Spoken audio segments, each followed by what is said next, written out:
Good morning and welcome to the Every Student Succeeds Act webinar. We have just a few reminders today. The slides will advance automatically throughout the presentation. Should you need technical assistance, click on the Help button. You are encouraged to submit a question at any time during today's presentation by typing in the Ask a Question tab and clicking Submit. In order to stay within our time, we will not be able to answer all questions individually, but all questions will be reviewed to provide future guidance. If your screen freezes or the slides do not appear to be advancing as they should, please try exiting and restarting the session, as it may be an issue with your connectivity. I will now turn the call over to Colleen Grady, Senior Policy Advisor at the Ohio Department of Education. Please go ahead. Thank you. Welcome to our webinar today. This is the third in a series of webinars the Ohio Department of Education is hosting to engage and share information with stakeholders regarding Ohio's ESSA plan. It's critical for us to get your feedback so Ohio can craft and submit a plan which reflects the needs of Ohio students, educators, and their communities. In order for this to happen, we must gather everyone's input.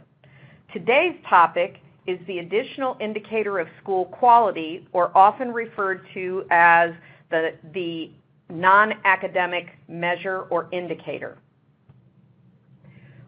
What is an indicator? Under ESSA, there's a requirement for an additional measure for schools and districts on the accountability system and report cards. The focus is on broadening the number of measures and the type of measures beyond the typical test-based accountability.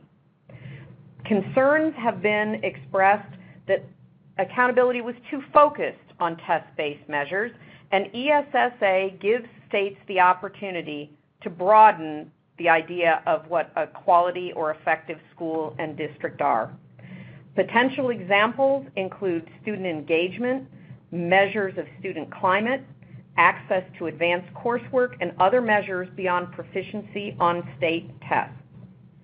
Joining me this morning is Brittany Miracle from the Office of Accountability and Continuous Improvement, and Brittany will talk a little bit about what ESSA requires. Brittany? Thank you, Colleen. As Colleen mentioned, states must include a new indicator on report cards that goes beyond the No Child Left Behind focus on test-based accountability. This is an important opportunity for Ohio to think more broadly about school quality. However, this is also a very technical requirement, as the measure must be applied statewide and be included in high-stakes accountability structures such as the report card. The proposed regulations added numerous details to the statutory requirements, specifying that the indicator must be supported by research and that it cannot be the preponderant factor in ratings in relation to academic measures. The statutory language and proposed regulations outlines requirements for this new measure. Ohio's accountability system must have at least one indicator of school quality, but we're not limited to just one. The indicator must allow for meaningful differentiation in school performance. The chosen indicator must be valid, reliable, comparable, and used statewide. The statutory language and proposed regulations also require the indicator be calculated the same for all schools and districts across the state, but that it may vary with grade spans. And the indicator must be broken out by subgroups of students. Lastly, it must be broken out by subgroups of students, also known as disaggregation. ESSA requires that the chosen indicator of school quality be supported by research findings that the performance or progress on the measure is likely to increase student academic achievement, or for the indicator chosen at the high school level, it should increase graduation rates. The measure must aid in meaningful differentiation among districts and schools. Ohio may amend our system at a later date if a more sophisticated measure is developed statewide but not ready for the implementation in the 2017-2018 school year. ESSA specifically lists possible types of measures. Ohio's indicator of school quality may include student educator and student engagement, student access to and completion of advanced schoolwork, or post-secondary readiness. Other examples in ESSA include indicators of school climate and safety, Ohio may also choose another indicator so long as it meets ESSA's requirements.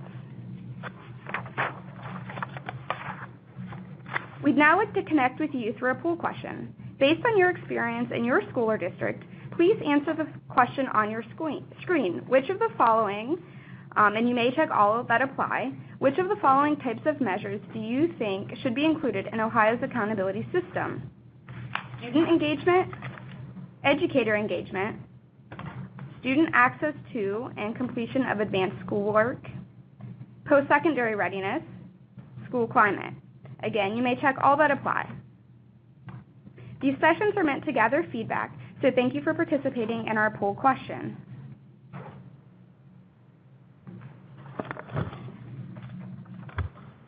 Thanks, Brittany. We'll just take a couple of moments and allow folks that wish to participate in the poll to finish up. We have about nearly 60% of those individuals on the line have participated in the poll. So if we could finish up, and then we'll share the results.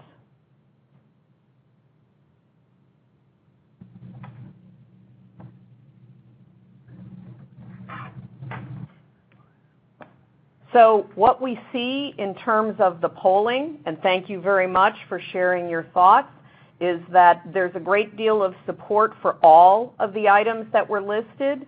At the top are measures related to school climate and safety with 74%, followed by student engagement measures at 63%, post-secondary readiness at 56%, and student access just above 50%, and educator engagement also just below 50%. Thanks so much for your feedback. So how does Ohio currently address the issue of a non-academic indicator? Ohio's current report card does have measures that partially address these requirements, including some that are specifically mentioned in the statute for the Every Student Succeeds Act. The Prepared for Success graded component likely meets the requirement for post-secondary readiness and advanced coursework for high school, but is not at this point broken out by subgroup.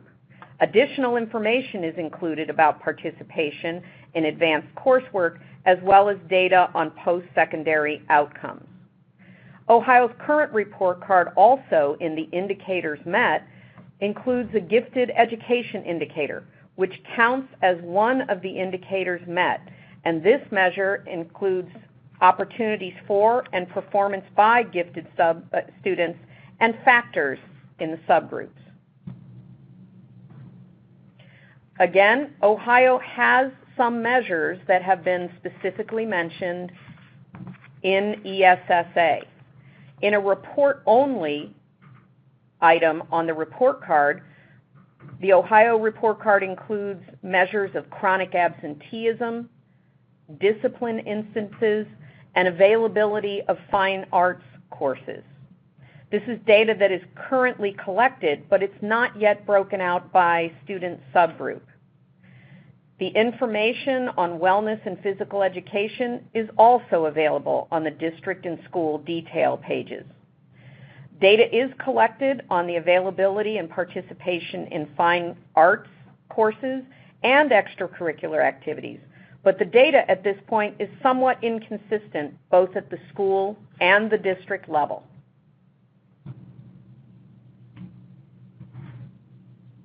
And so while it is not currently reported at the state level, we know that there are a lot of schools and districts that are working with similar types of non-academic measures, particularly as they relate to climate and student surveys, as well as district profiles. Some districts have created profiles that include items such as honors and awards won by students, scholarship dollars awarded to graduates, course offerings including advanced placement and international baccalaureate courses, investments in technology, grants awarded, and student support services. As the Department of Education has been meeting with stakeholders from across the state, we've received some input by way of suggestions as to what the state might consider for a non-academic or quality indicator. Among the suggestions shared has been the persistence from 9th to 10th grade at the high school, credits earned in 9th grade, student engagement surveys, school climate surveys, ensuring the voter registration status of graduates. Others suggested have included chronic absenteeism measures, or really specifically improvement around chronic absenteeism, attendance, kindergarten readiness, the availability of pre-K education, teacher engagement surveys, and discipline referrals and incidents. As mentioned before, ESSA has certain technical requirements for those measures and indicators that are used. The measure must be meaningful with an evidence base connected to student achievement and graduation.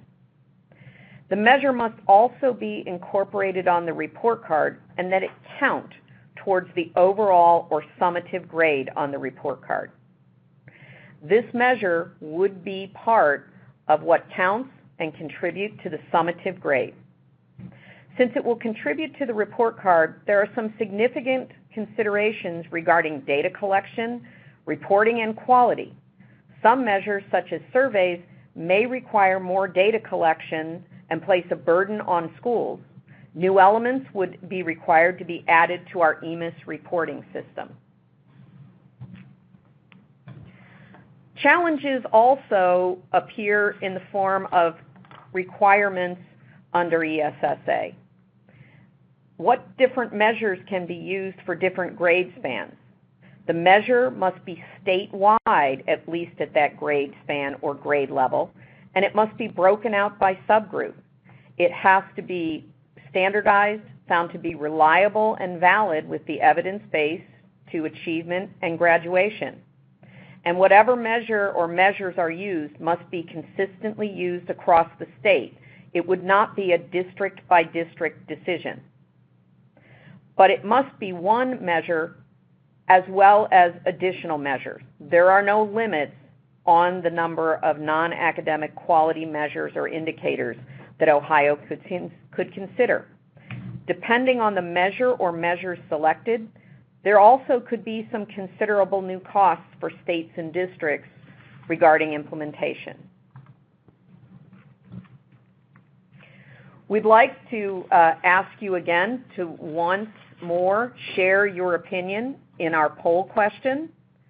What should Ohio include as measure or measures of non-academic quality? Should Ohio consider one additional measure, two additional measures, or beyond two and have multiple new measures to our report card?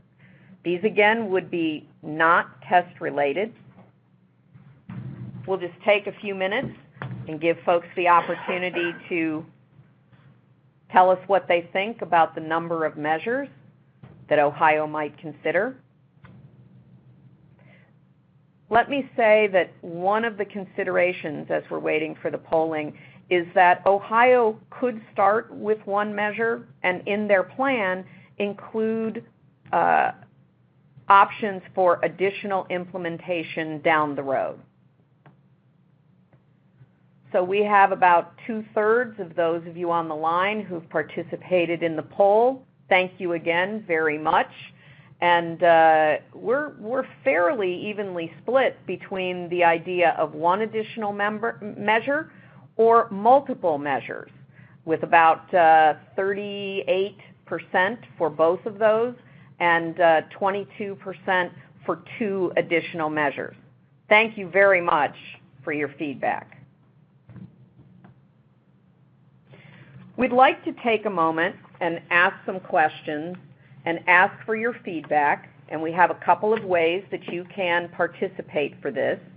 What we'd like you to think about is what are the benefits of incorporating this type of measure in the report card? Certainly the statute considers that we need to broaden our idea of quality or effective education beyond test scores. What would you see as the benefits to adding one or more of these measures? Our second question looks at what are the challenges that must be considered in implementing additional indicator or indicators of school quality. We potentially are looking at cost, changes to our data system, the need to pilot so that we can ensure validity and reliability and things of that nature. You can respond by typing benefits and challenges in the chat box or emailing us at the Department of Education at education.ohio.gov/ESSA. We very much would appreciate your feedback and your input on that question. Now it's time to connect with our audience and answer some of your questions. Due to the number of individuals on the line and the number of questions we receive, we are not going to be able to answer every question that's been submitted this morning. In order to stay within our time this morning, we'll answer as many different questions and cover as many topics as we can. Our process here is that for those questions that we are unable to answer this morning, we will be collecting those, and we hope to then follow up with an FAQ so that we can provide the information to you about your questions. Great. Thank you very much, Colleen and Brittany. We're going to take a moment here to refresh our system to make sure we have our questions coming up. And we have several of us in the room to help answer questions, including Director of Accountability, Marianne Motley. One of the questions we received, going back to how students are broken out, what does broken out by subgroup of students mean in terms of ESSA? Thanks, Michael. That's a great question. You sometime will hear the term disaggregated. What that means is that for this measure, that the results need to be broken out or disaggregated by student subgroup. So for example, if Ohio were using something like a student engagement or a climate survey, the responses would be broken out by the various subgroups that are required in federal law. That would include such things as students with disabilities, English learners, etc. Great. Of course, accountability is important in this process, and one of our questions asks, will all schools be held accountable, including public, community schools, both public and private? Great question. The accountability system that's required under the Every Student Succeeds Act includes all public schools. So for example, whether we are talking about STEM schools or community schools or traditional district schools, they would all be subject to having an Ohio report card that meets the standards under ESSA. Thank you. Is there a requirement, or does ESSA designate a requirement on how much the academic piece needs to be considered? For example, is there a percentage between academic and non-academic indicators? That's a great question. There is not a specific percentage that is included in the law, but there is language in the law as well as guidance that makes it clear that the academic measures that are part of the accountability system would need to count more than would the non-academic quality indicator.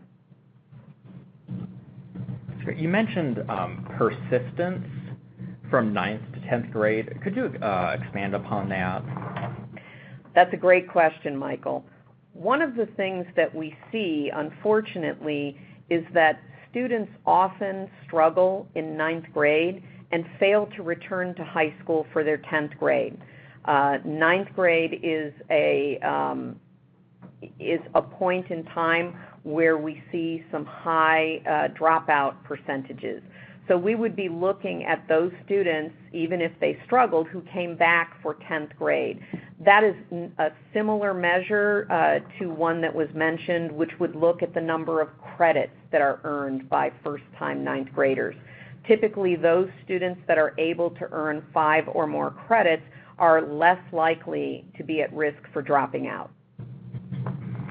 Thanks very much.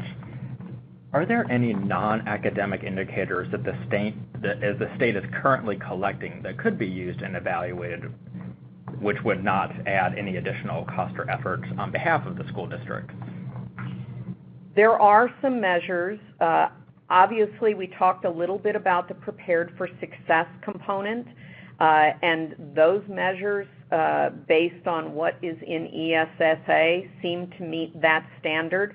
But that particular component is only applicable to those schools that have grades 9 through 12, as well as at the district level. ESSA specifically requires that there be a non-academic quality measure for K-8 schools.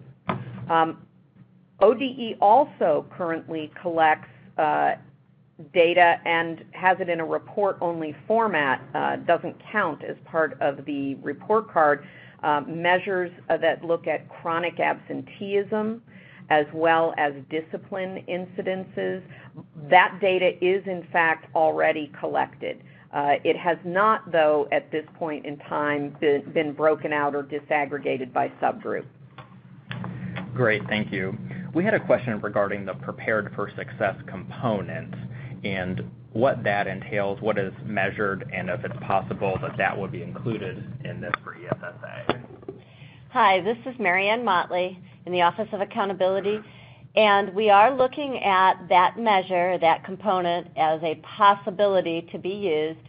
Right now we are using 6 different pieces to obtain a letter grade for the Prepared for Success. So we look at ACT and SAT data, the percentage of students who have honors diplomas, and the percentage of students who graduate with an industry-recognized credential. Bonus points can be earned for students who take at least 1 AP test and score 3 or higher, at least 1 International Baccalaureate test and score 4 or higher, or students who earn at least 3 College Credit Plus credits. So that is one possibility, and obviously we'd like to hear your input since those data already are being collected and they are things that the districts are familiar with. So please submit your comments specific to that measure and other measures. Thanks, Marianne. And Colleen, you mentioned earlier about suggestions from stakeholders. I know you've been meeting across the state with many groups of individuals. Who are the stakeholders that provided the suggestions you shared today in the PowerPoint? The Department of Education, beginning in February, has been meeting with about 60 to 70 groups and organizations around the state. Those organizations have ranged from typical education organizations such as the Buckeye Association of School Administrators, teachers associations, as well as civil rights and advocacy groups, and higher education. What you heard today is just a compilation of some of the input that was provided through those meetings to the department. In terms of reporting requirements and deadlines, does a rollout mean it would be in effect for the 17-18 school year and thus impact the August-September 2018 report card? Is that what Ohio intends in terms of its timeline? The timeline for implementation of the accountability system required by the Every Student Succeeds Act is actually one of those issues that is under discussion. In the regulations the draft regulations that were released by the U.S. Department of Education in the end of June, they had indicated that schools and districts would be identified for comprehensive or targeted support based on their 16-17 report card, and then would be in the process of creating their local improvement plans during 17-18. Our concern at the department, and this was among the comments that the ODE made to the Department of Education, Our read of the law had indicated that the new accountability system would be in effect for the beginning with the 17-18 school year, and that our initial expectation is that the first results and identification using those results would occur when the report card was released in September of 2018. There was a lot of pushback around the accelerated timeline as evidenced in the federal draft regulations. We have not received any information yet in terms of whether or not USDOE is looking at changing that, but certainly that has an impact. The way the statute is written, it says that the Every Student Succeeds Act is implemented with the 17-18 school year. We have a few more things, I guess, that need to be worked out before we can absolutely nail down that timeline. As soon as we have received definitive information from USDOE on the timeline, we will be getting it out to the field as quickly as possible. Thank you very much. You mentioned earlier advanced coursework as a consideration. Could you define that? Does it apply only to advanced placement, and are there others? And do the federal and state definitions of advanced coursework align? At this point, we are completing a legal review so that we can see exactly where areas between state and federal law may need some harmonizing. I think that there are multiple definitions that we're working with. Certainly local schools and districts may have courses that are identified as honors in addition to advanced placement and international baccalaureate and those items that are college-level courses through College Credit Plus. In terms of the state, our definition is tied to advanced standing courses, and for our purposes and purposes of the Prepared for Success measure, that includes advanced placement, international baccalaureate, and college work done through College Credit Plus. I would stay tuned on this. There's going to have to be a little bit of refinement so that the state and federal definitions are harmonized. That would not, however, impact course offerings at the local level. Great, thank you very much. And while we pause for a moment to refresh our Q&A inbox, Colleen, individuals have been submitting the benefits and challenges as you requested on a previous slide. If they need some more room to type, or if they have extra ideas after today's session, is there an email address they may send those to? Thanks, Michael. There absolutely is a dedicated email address for ESSA comments and questions. Individuals wanting to share a more lengthy response with us are invited to email us at essa@education.ohio.gov. Great. Thank you very much. That email address is also on your screen right now. And let me just add, you're also seeing the web address for ODE's main web page. I would absolutely encourage you to visit that page periodically. In addition to the series of webinars that are posted there, that is an area where we will be posting links to the recordings of the webinars, as well as read-along issue guides. And we will also have on that page the schedule of regional meetings, which will kick off here in Columbus on August 31st. Thank you very much. In terms of federal guidelines, does ESSA require actual letter grades for these non-academic indicators, or just a reporting system? Michael, ESSA requires not only a reporting system, but an overall summative grade for schools and districts which meaningfully differentiates their performance. The accountability system will need to be aligned to our identification of those schools and districts that are in need of either comprehensive or targeted support based on the accountability system or the report card. The legislation does not specifically indicate that the summative rating needs to be a letter grade, but it's clear from the guidance and the statutes at this point that there does need to be an overall summative grade.